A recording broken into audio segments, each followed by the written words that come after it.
భద్రకాళి రాజకీయం.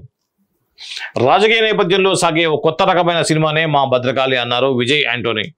ఆయన కథానాయకుడిగా అరుణ్ ప్రభు దర్శకత్వంలో తెరకెక్కిన చిత్రం ఇది. తృప్తి కథానాయిక. సర్వాంతరాయ్ క్రియేషన్స్ పతాకంపై రామాంజనేయులు జువాజీ నిర్మిస్తున్నారు. విజయ్ యాంటోనీ ఫిలిం కార్పొరేషన్ పతాకంపై మీరా విజయ్ యాంటోనీ సమర్పిస్తున్నారు. Asian Suresh entertainments, spirit media సంయుక్తంగా సెప్టెంబర్ 5న తెలుగు ప్రేక్షకుల ముందుకు వస్తున్నాయి. ఈ సందర్భంగా బుధవారం హైదరాబాద్లో చిత్ర బృందం విలేకరుల సమావేశం ఏర్పాటు చేసింది. కథానాయకుడు విజయ్ యాంటోనీ మాట్లాడుతూ రాజకీయ నేపథ్యంతో గతంలో చాలా సినిమాలు వచ్చాయి. వాటికి భిన్నంగా ఇప్పటి వరకు తెరపై చూడని ఒక కొత్త రకమైన కథాంశంతో ఈ చిత్రం రూపొందుతోంది. అరుణ్ ప్రభు నాకు ఇష్టమైన దర్శకుడు, ఎంతో ప్రతిభ కలిగిన సాంకేతిక నిపుణుడు. అన్ని విషయాలపై ఎంతో అవగాహనతో ఈ సినిమా పక్కా ప్రణాళికతో పూర్తి చేశారు. నా తొలి సినిమాని విడుదల చేసిన నిర్మాత జువాజీ రామాంజనేయులు, ఆయనతో కలిసి ఈ సినిమా ప్రయాణం చేయడం ఆనందంగా ఉంది. డి సురేష్ బాబు ఈ సినిమా విడుదల వెనుక ఉండడం ఆనందంగా ఉంది అన్నారు దర్శకుడు అరుణ్ ప్రభు. మాట్లాడుతూ నా తొలి సినిమా అరువి విడుదలైనప్పుడు తొలి ప్రశంస తెలుగు చిత్ర పరిశ్రమ నుంచే వచ్చింది. రాణా విజయ్ దేవరకొండ, త్రివిక్రమ్ ఫోన్ చేసి ప్రశంసించారు. భద్రకాళి రాజకీయ వినోదం ఉన్న చిత్రం అన్ని వర్గాల ప్రేక్షకులకు చేరువయ్యేలా ఉంటుంది. తెలుగులో ఈ సినిమా విడుదల అవుతుందని ఆనందంగా ఉంది అన్నారు.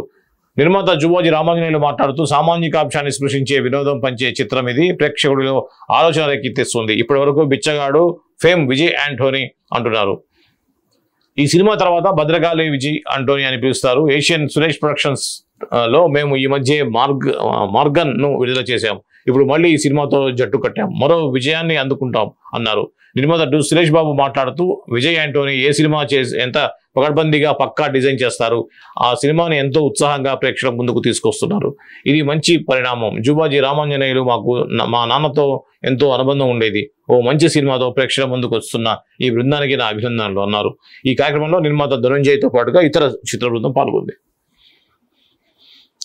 విజయ్ యాంటోనీ మనకు తెలుసు, బిచ్చగాడు fame Vijay Anthony. Vijay Anthony cinema next cinema Bhadrakali అనే టైటిల్తో వస్తుంది. దీన్ని డి సురేష్ బాబు రిలీజ్ చేయడం జరుగుతూ ఉంది. దీనికి సంబంధించినటువంటి వార్త అయితే వచ్చింది.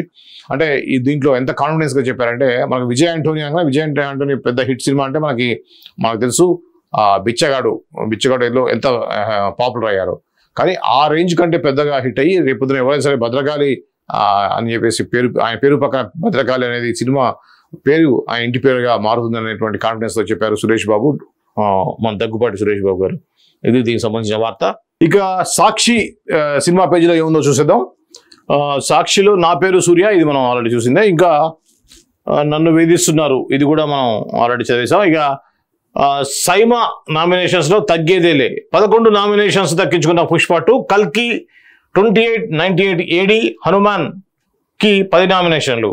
South Indian international movie award SIIMA వేడుక ఈ ఏడాది సెప్టెంబర్లో జరగనుంది. ఈ 13వ సైమా అవార్డు వేడుకను సెప్టెంబర్లో 5, 6 తేదీల్లో దుబాయ్ వేదికగా నిర్వహించున్నారు. దక్షిణాదిలోని తెలుగు, తమిళ, మలయాళ, కన్నడ భాషల నుంచి గత ఏడాది విడుదలైన సినిమాలకు సంబంధించిన నామినేషన్ అయిన సినిమాల జాబితాను బుధవారం అవార్డుల కమిటీ ప్రకటించింది. తెలుగులో పుష్ప 2 ద రూల్ 11 నామినేషన్స్తో తగ్గేదేలే అంటూ తొలి స్థానంలో నిలిచింది. అల్లు అర్జున్, రష్మిక మందన్న జోడీగా సుకుమార్ దర్శకత్వం వహించిన చిత్రం పుష్ప 2 ద రూల్. నవీన్ నిర్ణయని, యలమంచి రవిశంకర్ నిర్మించిన ఈ సినిమా 2024 డిసెంబర్ 4న విడుదలై బ్లాక్ బస్టర్గా నిలిచిన సంగతి తెలిసిందే. ప్రపంచవ్యాప్తంగా సుమారుగా 1800 కోట్లకు పైగా వసూళ్లను రాబట్టినటువంటి సరికొత్త రికార్డు సృష్టించిన ఈ చిత్రం ఇప్పటికే ఎన్నో అవార్డులు సొంతం చేసుకుంది. తాజాగా సైమా అవార్డులో 11 విభాగాల్లో నామినేషన్ దక్కించుకుంది. ఇకపోతే ప్రభాస్ హీరోగా నాగ్ అశ్విన్ దర్శకత్వం వహించిన కల్కి 2898 ఏడి చిత్రం 10 నామినేషన్స్తో ద్వితీయ స్థానంలో నిలిచింది. అమితాబ్ బచ్చన్, కమల్ హాసన్, దీపికా పదుకొనే, దిశా పటాని ఇతర కీలక పాత్రల్లో నటించారు. సి అశ్విని దత్ నిర్మించిన ఈ సినిమా 2024 జూన్ 27న విడుదలై సూపర్ హిట్ గా నిలిచింది. అలాగే తేజ సజ్జా హీరోగా, ప్రశాంత్ వర్మ దర్శకత్వంలో కె నిరంజన్ రెడ్డి నిర్మించిన హనుమాన్ కూడా 10 నామినేషన్స్ దక్కించుకోవడం విశేషం. ఈ సినిమా 2024 జనవరి 12న సంక్రాంతికి విడుదలై అద్భుతమైన విజయాన్ని సాధించింది. సో ఇది సైమా అవార్డ్స్ గురించి మనకు తెలుసు. సైమా అవార్డ్స్ రెగ్యులర్గా ఫారెన్ కంట్రీస్లో ఈ యొక్క ఫంక్షన్ చేస్తూ ఉంటారు. దుబాయ్లో ఈ ఇయర్ జరగబోతా ఉంది. ఈ కార్యక్రమంలో సంబంధించి ఏ సినిమాలు నామినేషన్స్ వచ్చాయి అనేటువంటి విషయంలో మనం చూసాం. సైమా అవార్డ్స్లో నెంబర్ 1 స్టేజ్లో ఇక్కడ చూడండి 11 నామినేషన్ దక్కించుకున్న పుష్ప 2, అలానే కల్కి, హనుమాన్ ఈ రెండింటికి కూడా 10 నామినేషన్స్ వచ్చాయి. సో ఇది ఏ విధంగా అయితే నేషనల్ అవార్డు వచ్చినటువంటి పుష్ప 2 సినిమాలో అల్లు అర్జున్కి నేషనల్ బెస్ట్ ఆర్టిస్ట్ అవార్డు వచ్చిన విషయం మాకు తెలిసిందే. ఇదే క్రమంలో సైమా కూడా పెద్దపీట వేసిందని చెప్పాలి. 11 అంటే హైయెస్ట్ అవార్డ్స్ నామినేషన్లు అయితే పుష్ప ఉంది. దాని తర్వాత స్థానంలో కల్కి అలానే హనుమాన్ సినిమాలు కూడా 2 ఉన్నాయి. ఇది ఈ యొక్క అవార్డు సంబంధించింది. ఇంకపోతే భద్రకాళి మనం చూసాం. ఇక నేను కొడితే హిట్టే, ప్రేయసి రాబే చిత్రంతో పాత్రపరంగా హీరో శ్రీకాంత్ని కొట్టాను, ఆ సినిమా హిట్ అయింది. అలాగే ఉసిరేలో హీరోయిన్ని కొట్టాను. నాకున్న సెంటిమెంట్ ప్రకారం ఉసిరే హిట్ అవుతుంది. ఈ సినిమాలో నా పాత్ర చూసి అందరూ ఆశ్చర్యపోతారు, అందరి హృదయాలను మా ఈ చిత్రం హత్తుకుంటుంది అని నటి రాశి తెలిపారు. టి అరుణాచలం, జనని కుణశీలన్ జోడీగా రాశి ముఖ్య పాత్రలో పోషించే చిత్రం ఉసిరే. నవీన్ డి గోపాల్ దర్శకత్వంలో వహించారు శ్రీకృష్ణ ప్రొడక్షన్స్. ఇది గోపాల్ మాట్లాడుతూ, కమల్ హాసన్ గారికి మా సినిమా ట్రైలర్ని చూపించాను, ఆయన బాగా నచ్చింది, ఈ సినిమా హిట్ అవ్వాలని ఆయన ఆకాంక్షించారు అన్నారు. ప్రస్తుతం సమాజంలో జరుగుతున్న ఓ బర్నింగ్ ఇష్యూని మా చిత్రంలో చర్చించాం, ప్రతి ఒక్కరి హృదయాన్ని హత్తుకునే ప్రేమ కథ అని మౌళి ఎం రాధాకృష్ణ చెప్పారు. ఇది మన సీనియర్ హీరోయిన్ రాశి సంబంధించింది. కొద్దిగా స్లిమ్ కూడా ఉంది. సో మదర్ క్యారెక్టర్కి యాప్ట్గా అయ్యేటువంటి విధంగా అయితే కనిపిస్తుంది. ఇప్పుడు మదర్గా ఒక యంగ్ లవ్ స్టోరీలో ఒక మదర్ క్యారెక్టర్ చేస్తున్నట్టుగా అయితే ఈ చూసి తెలుస్తోంది. అయితే రాశి గతంలో శ్రీకాంత్ని ఒక సినిమా షూటింగ్లో భాగంగా గట్టిగా కొట్టడం జరిగింది. ఆ సినిమా హిట్ అయింది. ఈ సినిమాలో హీరోయిన్ ఇద్దరిని నేను కొడతాను కాబట్టి, నేను కొడితే హిట్ అవుతుందనే సెంటిమెంట్ నాకుంది కాబట్టి ఈ సినిమా ఖచ్చితంగా హిట్ అవుతుందని చెప్పారు. అదేవిధంగా ఈ సినిమాని మన కమల్ హాసన్ గారు చూసి కూడా చాలా బాగుందని అన్నారు అనేది ఇక్కడ చెప్తున్నారు. సో ఏదేమైనా ఇటువంటి ప్రేమ కథా చిత్రాలు డిఫరెంట్గా ఉంటే మాత్రం ఖచ్చితంగా ప్రేక్షకులు ఆదరిస్తారు, అందులో డౌట్ ఏం లేదు. ఇది ఈ సినిమాకు సంబంధించిన తాజా అప్డేట్. హార్డ్ వర్క్తోనే సక్సెస్ కృష్ణతేజ. హార్డ్ వర్క్ నమ్ముకుని సినిమాల్లోకి వచ్చాను, వచ్చిన ప్రతి పాత్రకి 100% న్యాయం చేయడానికి కృషి చేస్తుంటాను, నా కృషి అదృష్టం తోడైతే వరుసగా అవకాశాలు వస్తున్నాయన్నారు కృష్ణతేజ. అతడు కలేజా, శ్రీమంతుడు, ఇష్క్, ఓ లైలా కోసం ఇలా పలు చిత్రాల్లో క్యారెక్టర్ ఆర్టిస్ట్గా, పైసా పరమాత్మ, క్షుద్ధ, అందరిలా నేను ప్రేమించాను తదితర చిత్రాల్లో లీడ్ రోల్స్ చేశాడు కృష్ణతేజ. తాజాగా విరాటపాలెంలో చేసిన రంగా పాత్ర డిజిటల్ ప్లాట్ఫామ్పై వీక్షకులకు తనను దగ్గర చేసింది. ఈ సందర్భంగా కృష్ణతేజ మాట్లాడింది. ఇది క్యారెక్టర్ ఆర్టిస్టు, హీరో పక్కన హీరో ఫ్రెండ్గా అలాంటి క్యారెక్టర్స్ చేసినటువంటి కృష్ణతేజ ఈ ఓటీటీ వచ్చిన తర్వాత కొద్దిగా అవకాశాలు ఎక్కువ వస్తున్నాయి. రంగా ఓ సినిమాలో ఏదైతే ఈ వెబ్ సిరీస్ తాజాగా వచ్చినటువంటి విరాటపాలెం అనేటువంటిది మనం చూసాం, అలాంటి దాని నుంచి ప్రోమోస్ అవి చూసాం. దాంట్లో ఒక లీడ్ రోల్లో నటించారంట. సో అది ప్రేక్షకులకి నన్ను దగ్గర చేసింది అని చెప్పేసి అంటున్నారు. ఇది మనం సాక్షిలో చూసినటువంటి వార్తలు. వెలుగు దినపత్రిక చూద్దాం.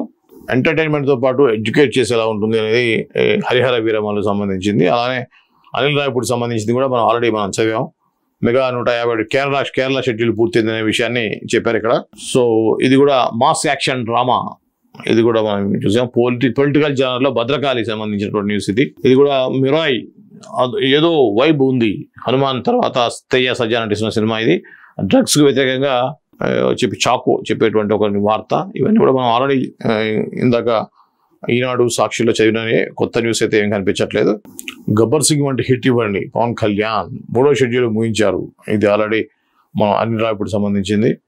ప్రతిసారి అన్న ఒక హిట్ అంటూ అడుగుతుంటారు. ఇది ఒకటి మనం కీలకంగా మనం చూడొచ్చు.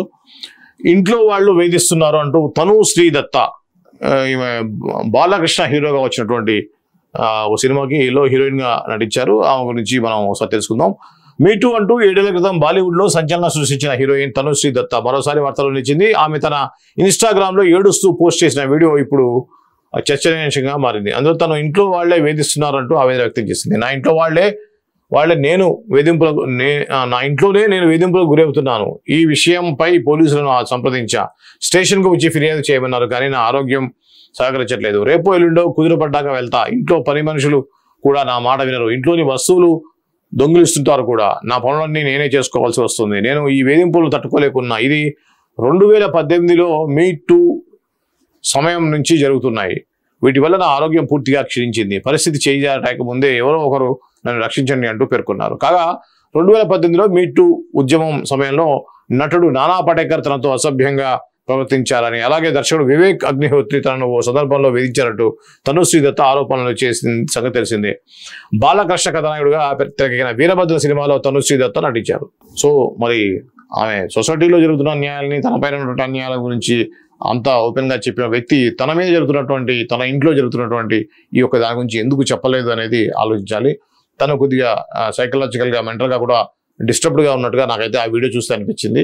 తనుశ్రీ దత్త అని సినిమా ఇండస్ట్రీ వాళ్ళు కొద్దిగా తన మీద కేర్ తీసుకొని తన హెల్త్ కండిషన్ ఎలా ఉందో చూసి చేస్తారని చెప్పేసి ఆశిస్తున్నాను. కానీ పెద్ద పెద్ద వాళ్ళ మీద ఆరోపణ చేయడం కూడా ఒక కారణంగా కూడా అనుకోవచ్చు. కానీ తన ఇంట్లో వాళ్ళ వేధించడం ఏంటి అనేది కొద్దిగా ఆలోచించాల్సిన విషయం. తన మెంటల్ కండిషన్ బాగాలేదని చెప్పేసి అయితే నాకు అనిపించింది ఆ యొక్క వీడియో చూస్తే. ఇక ఏం జరుగుతుంది అనేది మనం ముందు చూడాలి.